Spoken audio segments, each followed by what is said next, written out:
How was your day? Good evening. My name is Mark Smith. And again, thank you for joining me for the Process Roundtable.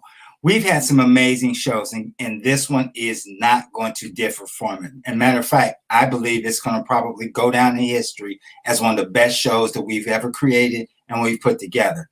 But we've covered a lot of things we've talked about growth, we've talked about the acronym for AIR, and I think you're getting the gist now that a lot of the acronyms that we talk about on this show as well as my podcast, they are to bring back something that's important. That is to make it stick and stay for you to carry it with you no matter what you do today. Now, I want to talk about something that is emphatic when we first wake up in the morning. We get up and we look in the mirror. And there's an option right there, that split second for us to decide who we are and how our day is going to be.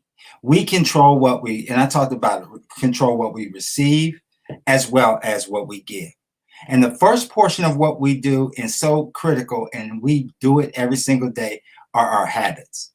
And that's what we're going to talk about tonight, whether our habits are good habits or whether they're bad habits. But one of the things that's key that I want to start this off with is something that is part of the habit poem. And it's just as simply, it says, take me, train me, be firm with me, and I will place the world at your feet. Be easy with me, and I will destroy you. Who am I? I am habit. No time to wait. Let's get started.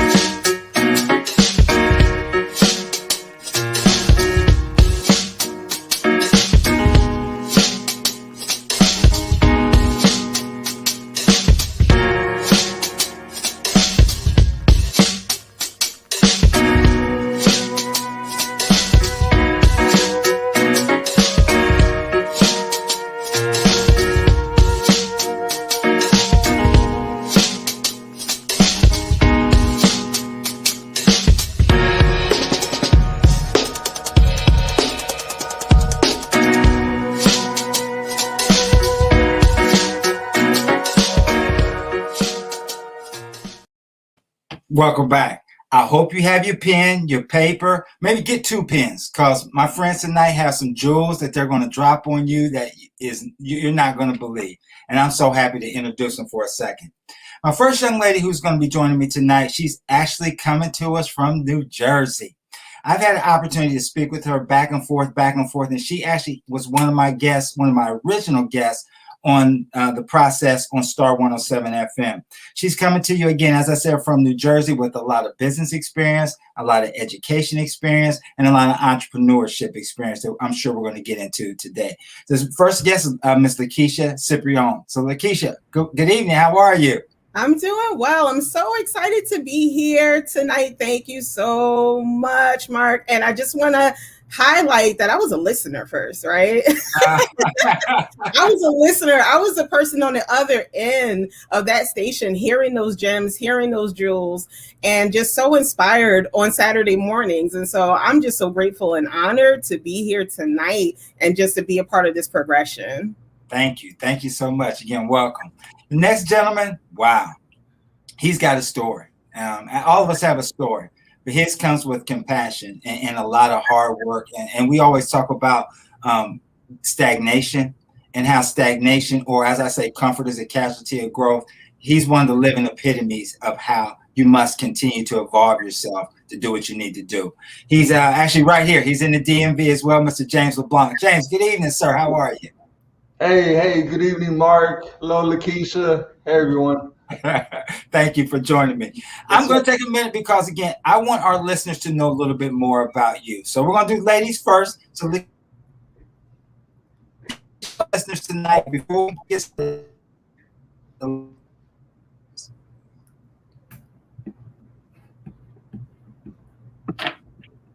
you hear me?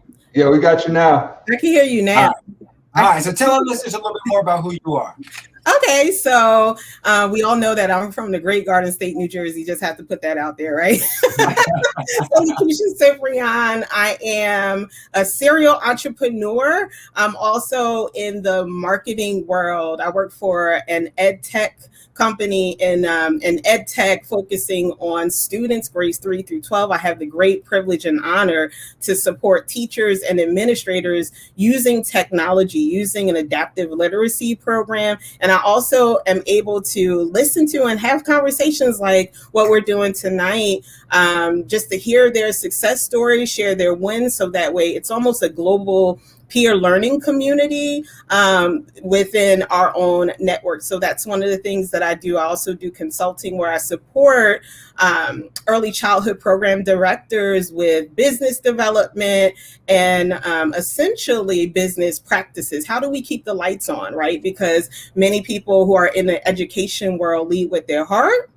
and that doesn't necessarily always keep the lights on, right, from a business perspective. So I help them with that. I also do website design, and I'm also the co-founder of Group Fitness, a live virtual group fitness business that I'm in partnership with my twin sister. So there are two faces that look like this in the world. And so that's a little bit about me. Education and entrepreneurship rock. Beautiful. Why don't you do me a favor? Just as this is a round table, why don't you pass the mic to our other guests for me? Absolutely. Would love to hear more about you, James. What's going on in the DMV? I don't do nothing after all that. Silly. I need to go, man, take some notes or something. But yeah, okay. Well, I'm a father, husband, son, minister, corporate professional, inspirational speaker. And I'm also an author, published author of a book called The Miracle, which chronicles, it's my memoir. It chronicles the life. I was originally from California, and I'm now in the Washington, D.C. area. I'm also a recovering addict who experienced homelessness, incarceration, and just bankruptcy, spiritually, physically, mentally, all the way around. And God has restored me, and I give him all credit.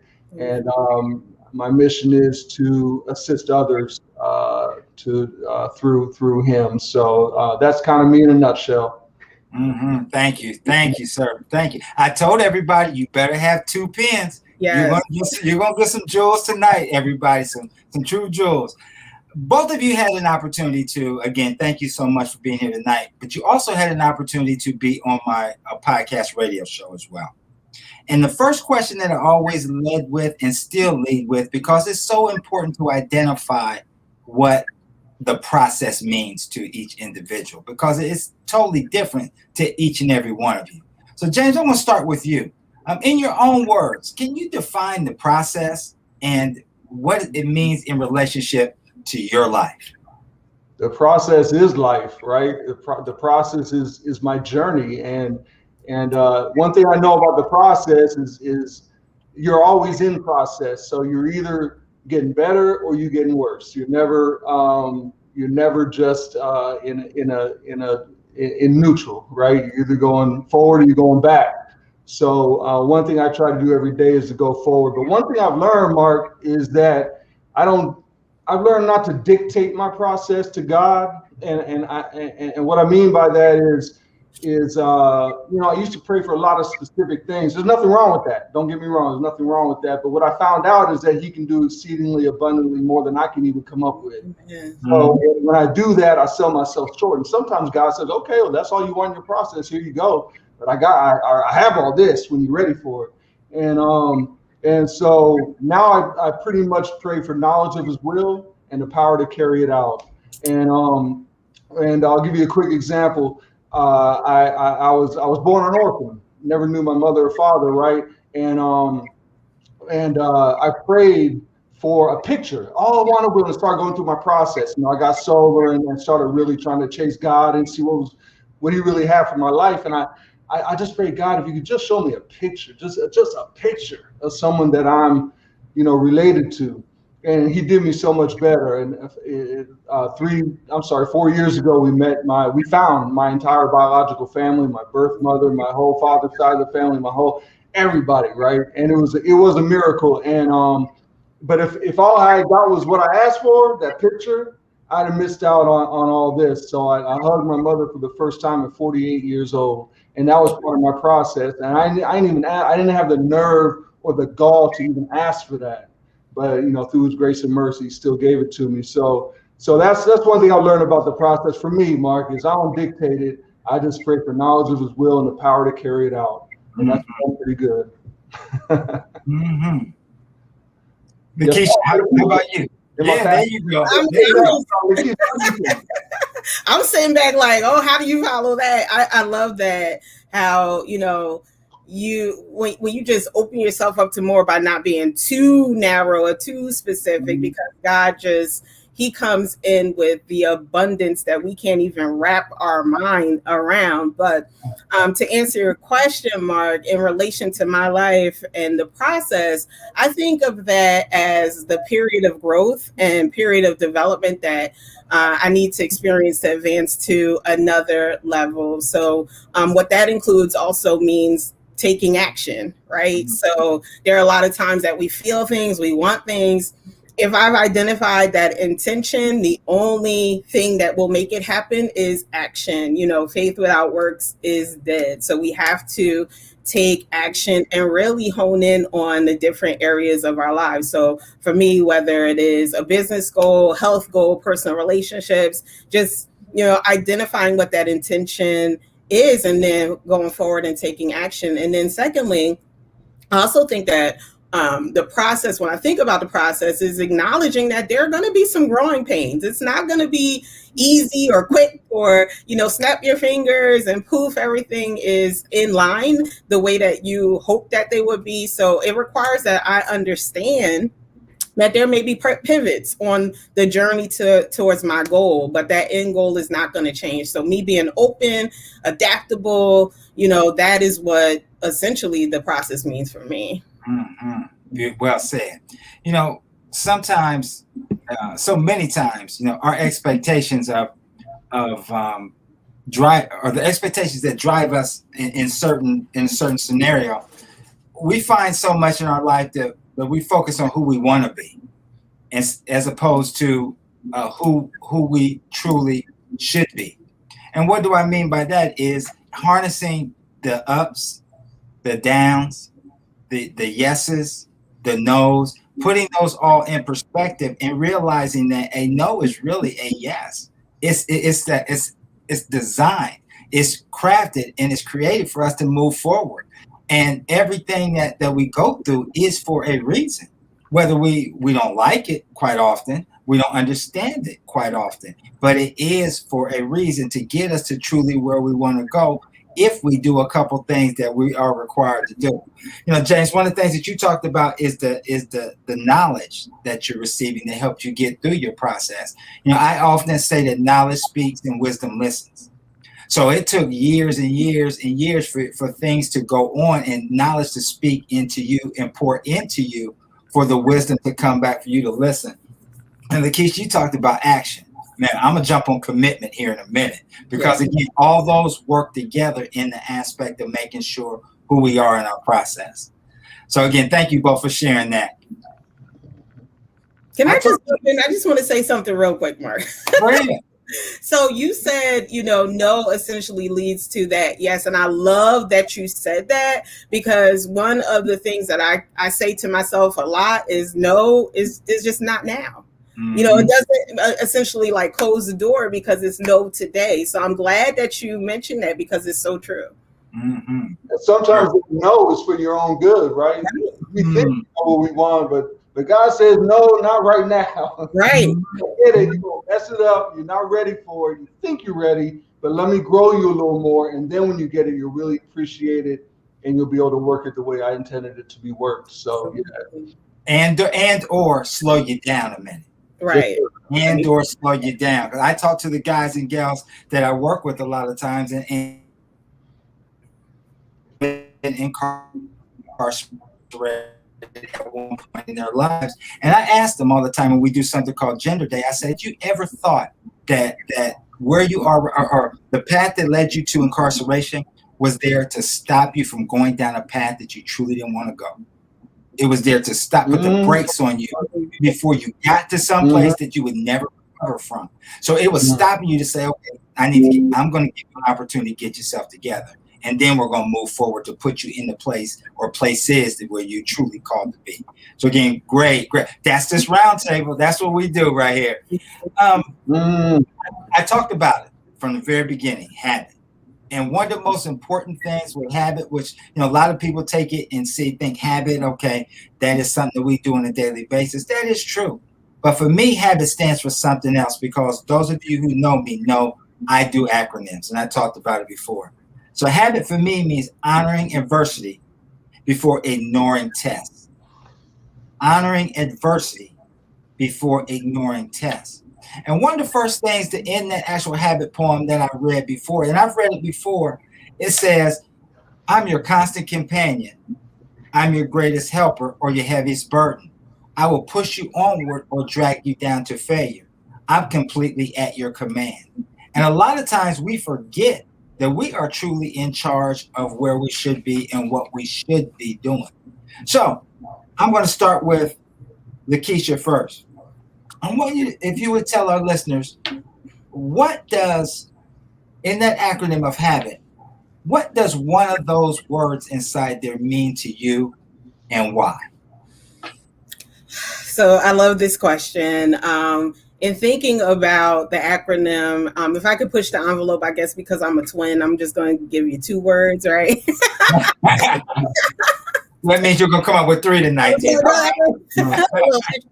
So the 2 words that stand out for me would be honoring adversity, because as I mentioned before, there's going to be challenges, right, as you move towards whatever intention or goals that you have. But when you honor that adversity and acknowledge and accept that there are going to be hard times, there's going to be failure, you learn through that adversity. Adversity is one of our strongest or best teachers, I feel. It helps you to reach further, to stretch your capacity. You learn how to circumvent future challenges. And then you're able to be that resource, that guide for others because you've experienced that adversity. So honor it. I love to hear your thoughts on this, James. Well, I'm going to use the same 2 words you use, okay? So you're going to be a triplet. I'm going to be a triplet. But I'm going to do it with a twist because I agree, honoring adversity. But for me, everything you said is right on point. And for me, we all have past adversity that we need to come to terms with before we can truly excel in the present and in the future, right? And I'm not saying go dwell on, go sit on someone's couch and dwell on things, even though that's okay too. But what I am saying is that we do need to come to terms with certain things and not live with a lot of regret and not try to shut the door on our past. A lot of people with past like mine, we come out of it and then we try to hide it because it's not socially acceptable. But what I found out, God told me that, no, I didn't bring you out to hide the adversity that you went through. I want you to honor it. And what I think about when I think about honor, I think about a seat of honor, right? He speaks about that in the word. It's not to be a respecter of persons, but even bring the poor person up and give them that seat of honor. I want to give my past struggles a seat of honor. I'm not talking about celebrating pain or celebrating the negative things that have happened or glamorizing anything like that, but give it a seat of honor, give it a seat up front, you know what I'm saying, for all to see so that it can be dealt with, and not regret it, not shut the door on it. God allowed it to happen, right? And like you just alluded to, Lakeisha, so that we can go through it. So we can go through it. He said, someone said, I'm down here in this, I got this mountain to climb. God, remove the mountain. And God says, no, I'm going to give you some hiking boots. So you can get over the mountain. And once you do, you're stronger for it. And you come through the adversity as a battle-tested soldier. And now you're ready to help pull someone else out. That's why God saves us from all that stuff. It's not for us so we can come out and say, yeah, I did this. It's so that we can reach back now. And we're strong enough now to reach back and pull the next man or the next woman out, and so that they can join us on this side. So that's my take on honoring adversity. Give it that seat of honor, like explore it, get into it, and come to terms with it. Because, and the last thing I'll say, if I had, like I mentioned earlier, I met my birth mother at 48 years old. But if I had met her earlier, it wouldn't have gone well. I know that I wasn't ready earlier. It would have gone, I would have been asking her for something, or trying to see what angle I could play, or even just the spirit that I was in. It wouldn't have connected. The way it's happened now has been amazing. It's been beautiful. It's been an amazing outcome. And I believe that's a result of me honoring that past, going through the pain I had to go through, dealing with the past, so that I could be used now in the present. Can I just jump in? I'm sorry, I just gotta jump in real quick. So I'm so happy that you said, giving that past pain a seat. I just want to share, and I'm fully transparent about my family and things like that. I have two brothers who are recovering addicts. And let me tell you, when I was growing up, one of the mantra in the house was what goes on in the house stays in the house, right? But as we as a family went through recovery with my two brothers, went through therapy, today 30 years later, I am so proud, and I shout to the rooftops how proud I am, the examples they are as husbands, as fathers, as men, despite what they experience. I remember seeing one of my brothers arrested, but that doesn't make him who, he advanced to a new stage in his life, and we are able to tell the tale today. So I love that, giving the past challenges a seat. And then I'm gonna, I'm looking at the time. We guys, that's the round table. That's what we do. I'm going to answer what James said, and I thought about it immediately because I think active listening is something that we all are definitely good in our professions. And you mentioned the word past, and when you thought about past, I said, if I spell that word PAST, and if I was playing Scrabble and I came down across that, there's an S in that, and there's an S in wisdom. So your past gave wisdom to not only you, to give you the ability to minister to other individuals, to let other individuals know because of what you went through. So again, that was well said. For me, it would be adversity would be the first one. I didn't couple it together. I'm an only child, all right. So I'm gonna leave that right there. I said adversity because adversity to me is the arrow or the spear of knowledge that's needed. It's the arrow or the spear of knowledge that's needed. And I go back and think about it and revisit a lot of things that I did, which wasn't great by no means, because nobody's perfect. And all the wrong things that I've said and done to others, although I'm thankful that I have practiced the forgiveness and they've forgiven me for the things that I did before them. But I would not be here. I would not be in front of you. I would not be in front of the people watching. I would not be in front of my family. I would not be in front of beautiful individuals in this world had I not gone through adversity. And adversity it will never, listen to me, if everybody's listening, it will never break you. It will build you. It will never break you. It will build you to the individual who you truly are called to be. So adversity is something that, you're absolutely right, James and Lakeisha. You don't harbor on it, but you also keep that in the back of your mind that says, yep, I know it's coming. Yep, I've been there. Yes, I know how to deal with it. Yes, I got that armor ready. Let's move on. Let's keep it moving to what we need to do to get to where we want to go. So thank you both. That's one. Although y'all cheated and you got 2 words in, but that's still it's not gonna get you out of it. You first, James. Give me another word inside of that acronym that means something to you and why. Yeah, the adversity piece of the test. So you said it. Don't ignore the test, right? Because I got to go back to the word one more time, and it says, Jesus said, in this world you will experience trials and tribulation. You will. He didn't say you might or it's possible. You will. And then he said, but be of good cheer, for I have overcome the world, right?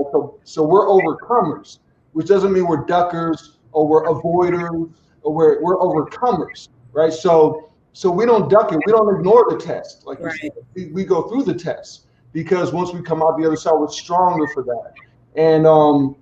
And then going through it, right, we have to deal with, we can't just ignore. I like to ignore piece. I guess I'm gonna use all the letters. Ain't no rules to this, right? We don't ignore the pain. Like you said, we don't celebrate it, but we don't just, a lot of people say, well, just get over it. Just get over it. And I mean, that's okay, but it's gonna bleed off on other people if you don't deal with it. You don't get down, dig that stuff out and deal with it, right? And one thing I had to do in not ignoring the test is I had to write a letter. I had to forgive myself. Right? And I think a lot of people are in that position. We have to forgive ourselves for the thing. Y'all might not have did like me and been on drugs and went to jail and been homeless. Like, y'all might have just been gossips or whatever your thing is, eating too much or being promiscuous, and there's things you need to forgive yourself about. And what I did, I wrote a letter to myself, but not to James, but to little Jimmy. They used to call me Jimmy when I was a little kid, because I found out inside all those big tough guys, there's a little boy still in there who's been hurt, right, and been traumatized before the abuse, before the pain. That little guy who's just, hey world, that little guy's still in there, but he's been hurt. But even though I went through all that and was abused, and no one treated me as bad as I treated myself. I fed myself poison every day for years, right? So I wrote a letter of apology to little Jimmy. And the hit for me, Mark and Lakeisha, was, I promise I'll never treat you like that again, right? And I've kept that promise, for going on 10 years now. And that's a part of not ignoring, right, the adversity and the pain, but getting in there and dealing with it and coming out the other side. Yep. Lakeisha. I mean, you said it all, right? And I completely agree. In thinking about like the test part, the test allows you to reflect. Sometimes someone's thing might be procrastinating. That has been me before, right? And until you're able to acknowledge and deal with those things, deal with that stuff, whether it is, verbally saying it out loud, writing a letter to yourself the way that you did to Jimmy. It's important to go through that test, to reflect, and just it gives you a sense of introspection to move forward. So that's what stands out to me. It's not, well, all of the words, Mark, we could be talking for hours about each one of these words, but that test, knowing that test will come, that test has come for every person here on this planet. It's about how we move forward and how we do take that action. Mm-hmm. Well said. I'm going to have to concur. I'm going to jump with test as well. I think the biggest key that I will tell somebody, and because I had to experience it myself, is it deals with comparing yourself to who you were yesterday, not to someone else, who someone else is today. Mm. And believing that I'm growing, my test is just like everybody knows, my test will be a testimony to somebody else. Mm. My pain is somebody else's strength. What I went through, what I've gone through, what we all go through is designed to help somebody else move forward. So that's why I said, we are all placed in a position to where we can empower other individuals and force them, and I won't say force them, but introduce them to new ideas. But with those habits come commitments, because none of us can say that we're going to do something without that commitment. Mm-hmm. And I tell everybody all the time, I jump on them when they tell me that they're committed. I say, are you interested or are you committed? Right. Those are two totally different things. Mm-hmm. Two totally different things. Because commitment is staying loyal to what you said you're going to do long after the move you said it and left you. Mm-hmm. Now what you going to do?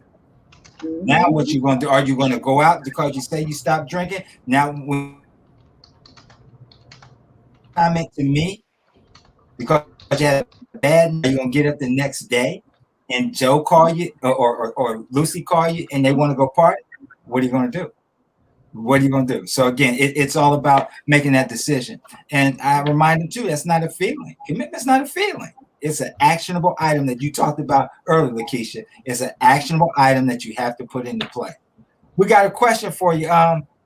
It's for before we move on. It's for James. So, how did you obtain the strength to overcome substance abuse? That's a great question, and a lot of people say that. I speak to people all the time. They're like, "Wow, you're so strong. You overcame." No, I'm not. I'm not particularly strong. I'm pretty much the same guy that fell into that mess. But what I do is basically your acronym. I stopped ignoring the test, and I stopped using my past as an excuse to fail, right? Because that's all I ever did was succeed and then sabotage, because I felt that I was a disposable person. Because remember, I was born an orphan, so I was given away at birth. Then dad left at 7. Then CPS came and took my brother, ripped him out of our home, and he was 12 and I was 10, right? So the message I got was, it doesn't pay to love, it doesn't pay to connect, it doesn't pay to do any of that stuff, and life is full of pain. And that's how I went through life. And so feeling like I was disposable, I treated myself that way, right? But when I found out that I'm not, that I was fearfully and wonderfully made, and that God knit me together in my mother's womb, and no matter what happened after that, he created me out of love. And when I came to terms with that, but then I also had to do some work on self. I had to go back and say, why does this trigger this? Why does this? I used to have anger and rage, Mark, like for real. And I had to say, why? You know, like your thing. Why not you? Why not me? Why? If someone's rude to me, well, if someone cuts me off in traffic, it's my turn. But I would take it personally and go into a rage. And you know, those are examples. So what's my point? My point is that I had to dig that stuff out and come to terms with who James is, not just the deficits, but the attributes, right? Take a real inventory of myself, the good as well as the bad, right? And I found out there's a lot of good to James. Like, James is all right, but I had to give myself permission to be okay and not continue to give myself that excuse. So what I did, I developed, I did a lot of work on me, a lot of tears, a lot of work on me. And then I developed a support system that I access almost daily. And then I also had to increase my faith in God and know that he's running the show. Mm-hmm. It's not James. I'm not the great director, you know, manipulating pieces on a chessboard. Nah, I'm just trying to, again, ask for knowledge of his will and the power to carry it out, right? That's it. That's my responsibility. And that is what I found, and I'll shut up, is that what I'm here for is to serve. It's like, amen. God gave me the bad news, right? I'm here to be a servant, right? And the world doesn't even revolve around James. I thought it did. No, I'm here to serve, right? And so when you talk about commitment, Mark, I made a commitment to come on this show tonight. If I told you what I went through last night, stomach-wise, like, I don't know what I ate, but I was up all night. Did I feel like doing this? No. So I put on a nice shirt and I put on my hat to jazz it up a little, to put myself in a mood to where I'm gonna come in and give you 100%, because that's what I committed to. Mm-hmm. That's the name of it. That's what we do. That's exactly what we do. This question wasn't on there, but I'm going to drop it in now that we are here. I told you guys I may find something and drop it in. And this I'm going to take the question and then I'm going to answer it first, and then I'm going to send it to Lakeisha, and then I'm going to send it to James. I'm going to send it to Lakeisha. Okay. The question that I had was, when was the last time you sat down and unpacked your journey of growth? When was the last time you sat down and unpacked your journey of growth? I would say for me, it would have been this weekend, because I prepare my podcast always a week to 2 weeks out in advance, the radio show. And I start to think about what I want to do in terms of, or the acronym that I want. on the round table as well. To when I first picked up a piece of paper and I wrote down the process. And I gave that piece of paper to my wife, Tasha, and I said, what do you think about this for the name? She said, what is it? I said, it's the process. It's what I'm thinking about. It's what I'm thinking about delivering because it's within me. She said, well, what does it mean? So I had to take that moment and think about what the process meant internally to me. Where did I come from?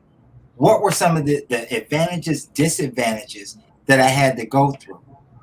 What were some of the tears? What were some of the aggravation? What was some of the moments to where the aggressive portion of me, the ugly me came out? When did I really sit down and say enough is enough? Because, James, one of the things that you mentioned before is forgiving yourself. And I've always believed and I've always told other people, you can run from a lot of people, but you sure can't run from yourself. You can. You can run from a lot of people. Yes, I don't care. You can owe anybody. You can run from anybody. But when you sit down and try to run for yourself, you'll never win that race. So until you sit down and figure out where you are in life, accept where you are in life, and decide the changes that you need to make to grow forward, then that is when you make those effective changes. So that was me. I sat back and reflected all of that last weekend when I started writing again, because I found some of the very first articles or very first lines that I wrote.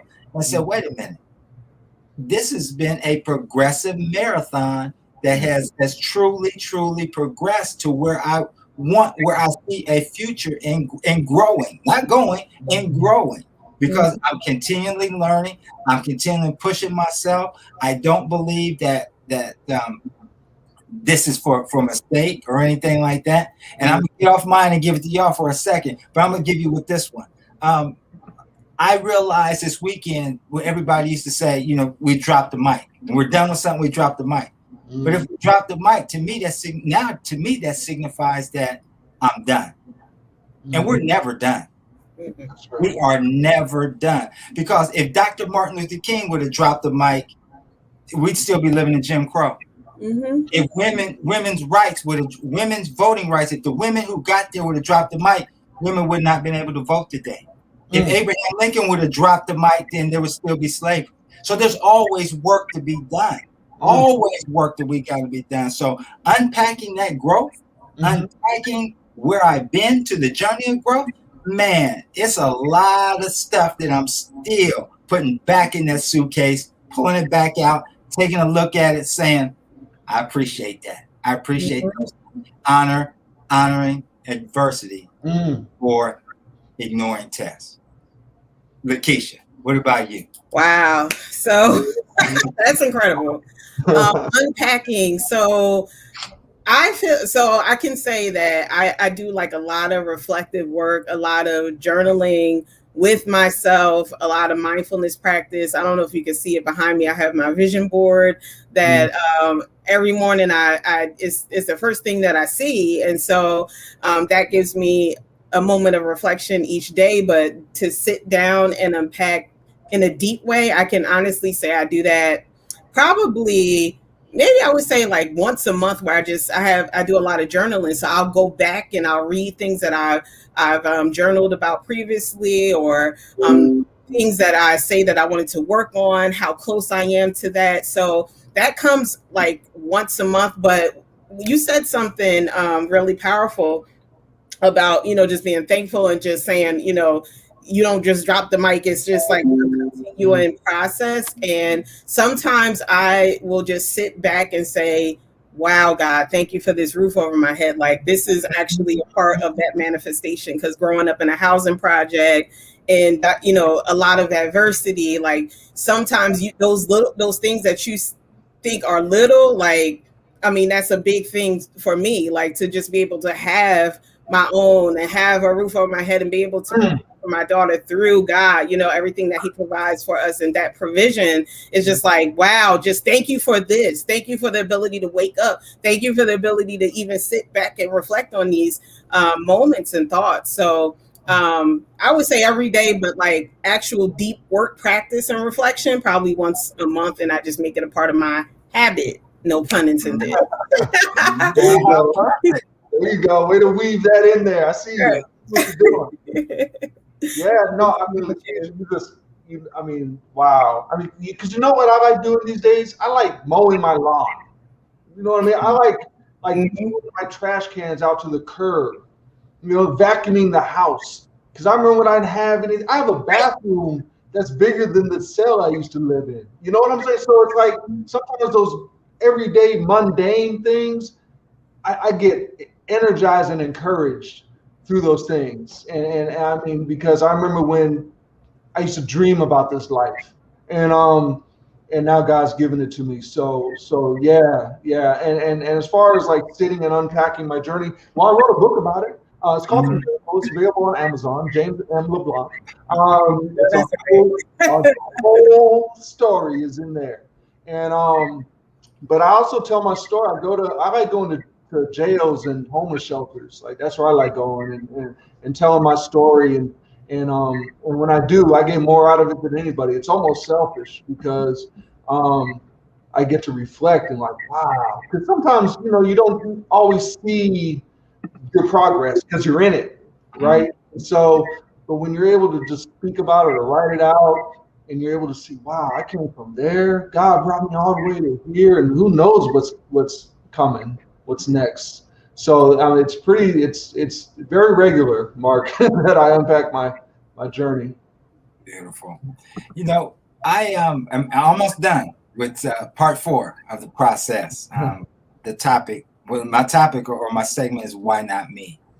And I started out with the foundation, then came the perfect storm, and then where do we go from here? And now we're into why not me? Because I feel that we've weathered some tough things, all of us in our lives. We've weathered a lot, and it's time for us to stand firmly, stand tall, and say, why not me? James, what would be your personal suggestion to share with everyone when asked that question or faced with that question? Why not me? Yeah, why not you? Like, who are you? No, I'm just kidding. That's not right. But I mean, that's kind of what I have to tell myself sometimes, honestly. Like, who are you, bro? Like that you're not supposed to go through anything. Like, oh, this is not fair. I mean, so we spend so much time trying to avoid, you know, being uncomfortable or stretching ourselves or having to deal with something that's unpleasant. That's part of life. It's the world we live in. It's a fallen world. Like this, it's going to be messy here. Right? So we all get a turn. I got a buddy of mine. He always said we all get a turn. You know, we all get a turn, whether it's death in the family or financial straits, or whatever the case may be. We all get a turn. You know, so I, you know, it's just your turn. And but like I said earlier, the word says, but be of good cheer, because I, meaning God, have overcome this world. And so we're overcoming. It's in us to overcome. So it's not about ducking adversity. It's about going through it and learning what we have to learn while we're in it. Now, I'm not saying I skip through adversity, like, oh, yeah, adversity. I'm not saying that at all. I don't like it either. But I try to take it for what it is and learn my lesson through it, and then be stronger on the other side. And if it's something that I have caused, because we don't like to talk about that, a lot of our adversity is self-caused, then I promise myself I won't take you through that again. I've learned my lesson. So yeah, why not you? Yep. Oh, Lakeisha. So I love this question too. When I think of the why not me question, I guess because I do just a lot of interviews with people around success and their success stories. And so this question made me think of like, why not me from a success standpoint? So my personal suggestion would be to just own your unique gifts and talents. One of the things that I used to struggle with was accepting my gifts and talents, or believing that people would pay for my services. And then I had to take a moment to sit back and reflect on everything that I do and how I put 300% of myself into the delivery of everything, the quality of service, maintaining a certain level standard that people are willing to pay for. So why not me? You know, if all of these celebrities are able to have multiple streams of income, who says that I just have to have one job? Why not me? Why can't I pursue all of the things that God has gifted me to do in the 24 hours of my waking day? I'm not awake 24 hours, but in the same 24 hours, why not me? So it takes a deep work to remove the limitations that we set for ourselves, but we have to commit to doing the work. And James, I think you said that really nicely about how, even with the letter and just like really reflecting upon things, and how you wrote a book, right, about your journey, reflecting on that work, and then saying to yourself, well, why not me? Why can't I be equally as successful within the scope of my 24 hours that I'm here on this earth?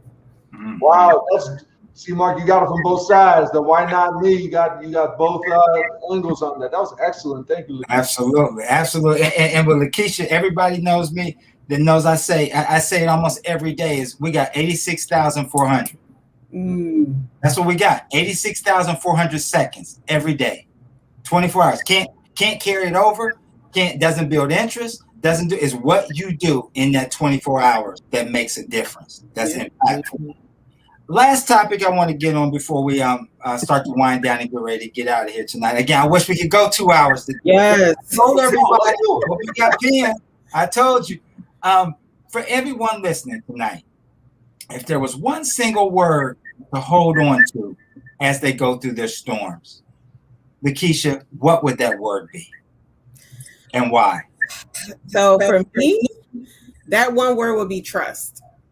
And that's something, so it's really hard, for many people to do. But as I'm going through any storm, I remind myself to trust the process. And yes, it may sound cliche, but it is so true to trust the process. And that helps to center me on the fact that I've already acknowledged, yes, there's going to be trials. Yes, there's going to be adversity and challenges, but this too shall pass. I keep it real with myself, 100% real. I'm very transparent about who it is I am, who I want to be, who I come from. I'm proud of what I come from, and trusting the process helps me to continue moving forward, and it minimizes some of that angst, right, that people and I felt before, and so helping me to focus more on what's to come. So trust would be my word.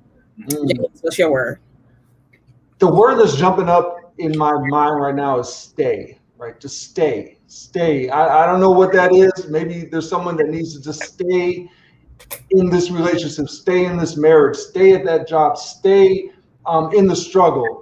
Stay committed to that dream you have. Just stay. Stick and stay. It's going to happen. Just stay. Amen. I'm going to say, for me, I'm going to say impossibilities. Nothing is impossible. And never let any other person plant their impossibilities in your life. It's always common for people to, when you're not at your best point in your life, for people to want to add in. By add in, I mean for them to give their advice on what you should do and what you shouldn't do. And you couldn't have done that. This is the reason why this happened. And I wouldn't do, the famous one is, I wouldn't do this. Well, that's their impossibility. That's right. Don't allow that to permeate inside your life, because again, it is not for them. This journey, this life, this purpose is you. It's all about you, your unique journey, your prideful journey, your journey to get you to where you want to go. It's all about you and never for about them. So thank you both so much. I got one last one I might be able to sneak in here, since we got we're good. I'm going to leave with, because I think it's important. I'm going to give both of you an opportunity to kind of tell everybody a little bit how they can get in touch with you, as well as about some of the projects that you have going on and how to reach you. So we're going to start with Keisha. You go first.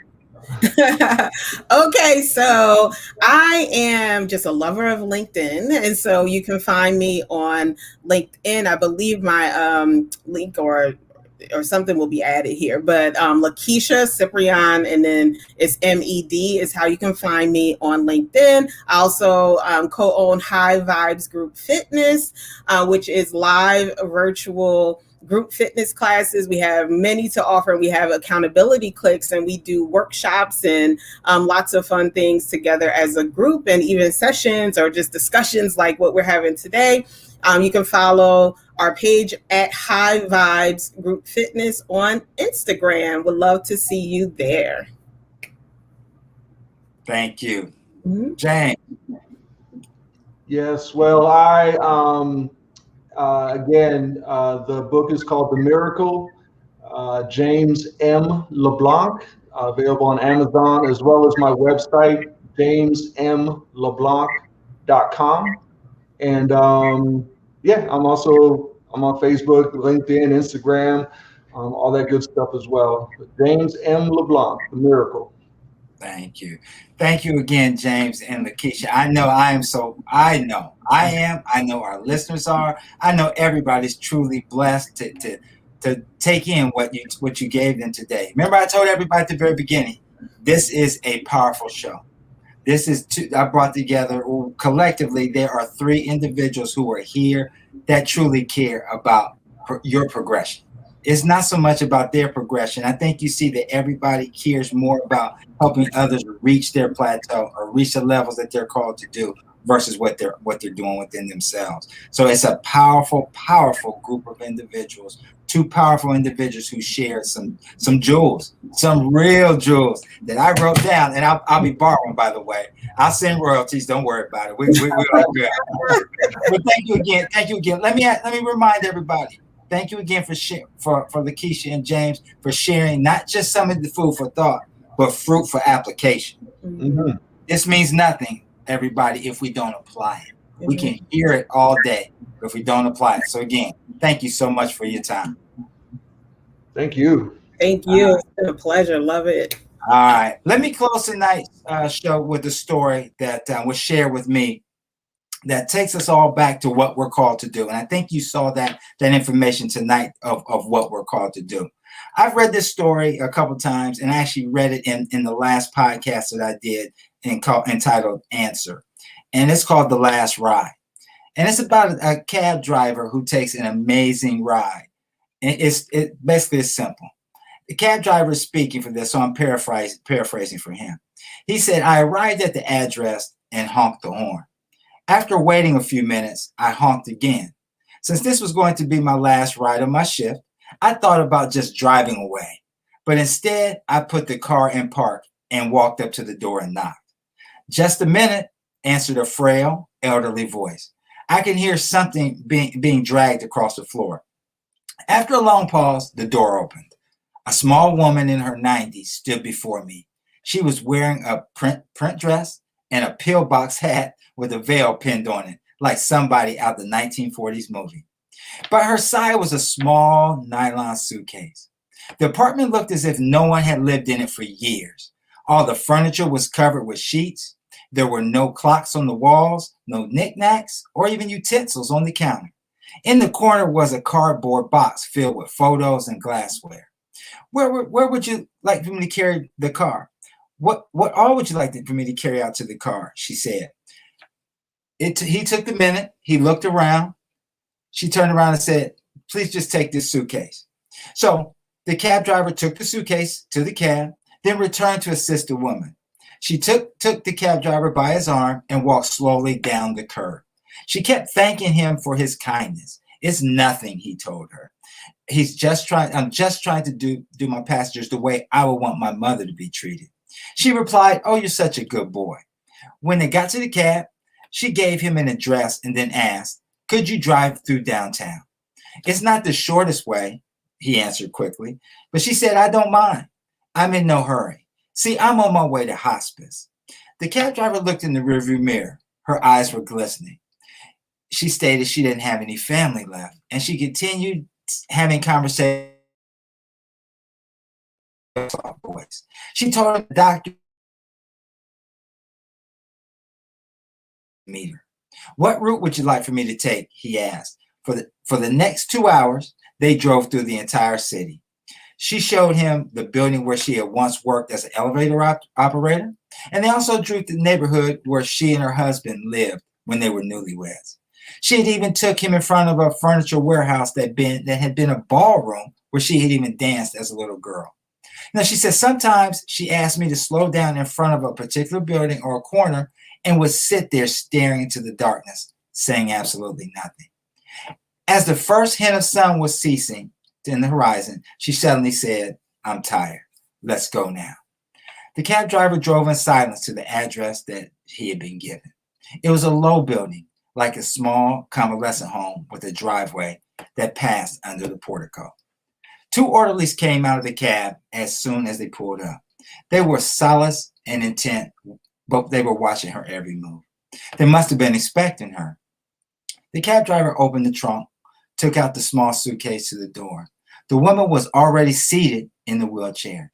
She asked, how much do I owe? Reaching into her purse. The cab driver looked at her and said nothing. She looked back and said, but you have to make a living. He turned back to her and said, there are no other passengers. None at all. Almost without thinking, he bent over and gave her a hug. She held onto him tightly. She replied, you gave an old woman a little moment of joy. Thank you. He squeezed her hand and then walked into the dim morning light. Behind him, the door shut. It was the sound of a closing of a life.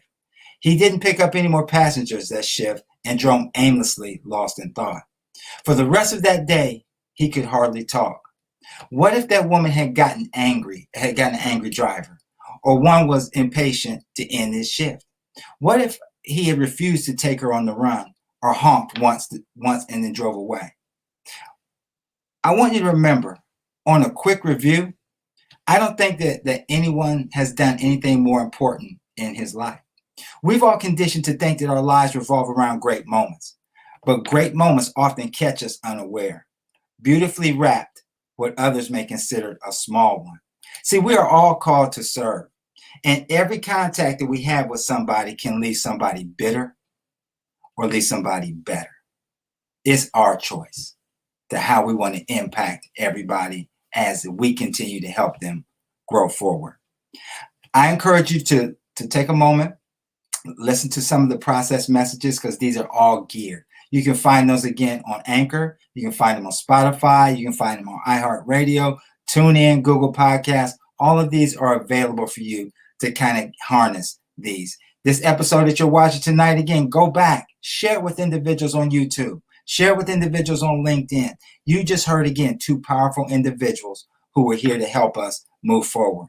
I want to thank Miss Toya, Miss Janet, my producers, a phenomenal job that they always do every single week to put this together. I want to thank Dibble and Dab. Without Dibble and Dab, man, we couldn't have anything, from our music to wardrobe to upcoming merchandise that you got to get your hands on. So stay tuned for that. I want you to do something and always remember something that I always say. I always tell you that your why is greater than your situation, which is part of your process. But you too have to take a deeper look, because quite frankly, change begins and ends within. God bless you. I love each and every one of you. I will see you in 2 weeks. Have a great, prosperous, motivating, powerful, substantial, whatever week that you choose to have, but make it a great one and share your wisdom with somebody else. God bless you. Have a good night.